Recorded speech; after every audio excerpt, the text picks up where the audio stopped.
Hello everyone, hope you all are well. So আজকে এতদিন পরে আমি কোরবানির ঈদের ছোট্ট একটা ভ্লগ নিয়ে তোমাদের কাছে হাজির হয়েছি।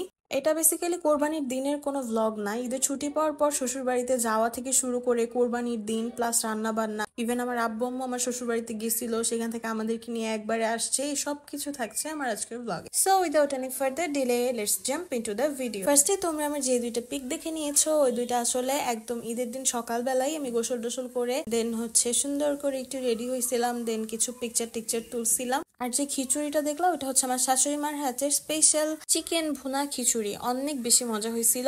আর ঈদের দিন মাংস টাংস প্যাক ট্যাক করে নিয়ে খুবই একটা ঝামেলার মধ্যে ছিলাম, যার কারণে আর কোনো ক্লিপসে আমার নেওয়া হয় নাই। বিকেল বেলা সব কাজ শেষ হওয়ার পর তোমাদের ভাইয়া আমাকে আমার ছোট খালা শাশুড়ির বাড়িতে নিয়ে গেছিল।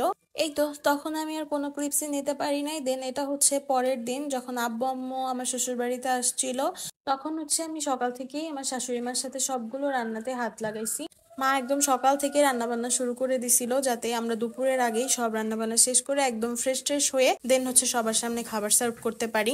সবকিছুই মা নিজের হাতে খুব যত্ন সহকারে রান্না করছে, আর আমি সবকিছুতেই হেল্প করছি। সবগুলা রান্নাই মাটির চুলাতে করা হয়েছে, আর আমি সবকিছু একদম সুন্দর করে ভিডিও করে নিছি তোমাদের সাথে শেয়ার করার জন্য। আসলে রান্নার সময় যখন মার হেল্প দরকার হচ্ছিল আমি করছিলাম, আবার যখন আমি কিছু করছিলাম তখন মা আমাকে হেল্প করছিল, এভাবে একসাথেই আমরা পুরো রান্নাটা শেষ করি। আর তোমরা অনেকেই জানো যে আমার কাজের পারপাসে, পড়াশোনার পারপাসে আমি আমার শ্বশুর শাশুড়ির সাথে থাকতে পারি না, যার কারণে আমি যে দু একদিনের জন্য বাড়িতে যাই তখন আমি আমার শাশুড়ি মার সাথে সাথেই থাকার চেষ্টা করি। আর আলহামদুলিল্লাহ আমি যে দু একদিনের জন্য যাই সেই দু একদিনও তিনি আমাকে মেয়ের মতো করেই ভালোবাসে। এরই মধ্যে আব্বু আম্মু চলে আসে আর আমার পছন্দের আমলিচু আনে, অ্যান্ড আমার শাশুড়ি মার পান আনতে কিন্তু একদমই আব্বু ভুলে নাই।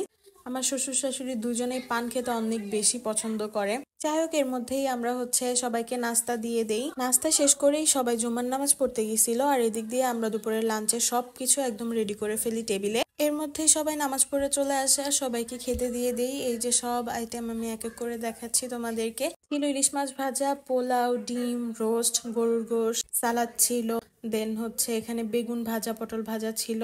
সবাই আমরা একসাথে খুব মজা করে দুপুরের লাঞ্চ শেষ করি, আর এরপরে রওনা হই আমাদের বাড়ির উদ্দেশ্যে। ঈদের ছুটির পরেই আমরা যেহেতু সরাসরি আমার শ্বশুর বাড়ির উদ্দেশ্যেই যাই আর ওখানেই ঈদ পালন করি, তাই ঈদের পরের দিন আমাদের বাড়িতে আমরা আসছিলাম। আর এই যে আসার সময় গাড়িতে আমরা আমাদের মেহেদি দেখাচ্ছিলাম, কার মেহেদি দেওয়াটা সব থেকে বেশি সুন্দর হয়েছে তোমরাই কমেন্ট করে জানাও। আর এই যে আমার মানুষটাকে সারাদিন পর একটু দেখাইলাম। বাই দ্য ওয়ে, তোমরা কি সবাই খেয়াল করছো তোমাদের ভাইয়াই কিন্তু আমাদের গরুটা কোরবানি করছিল? নিজেদের গরু নিজেরা কোরবানি করাই কিন্তু সব থেকে বেশি উত্তম। যাই হোক, সবাই ভালো থেকো। আমার ভাইটাকে দিয়ে আজকের ভিডিও শেষ করছি। আল্লাহ হাফেজ।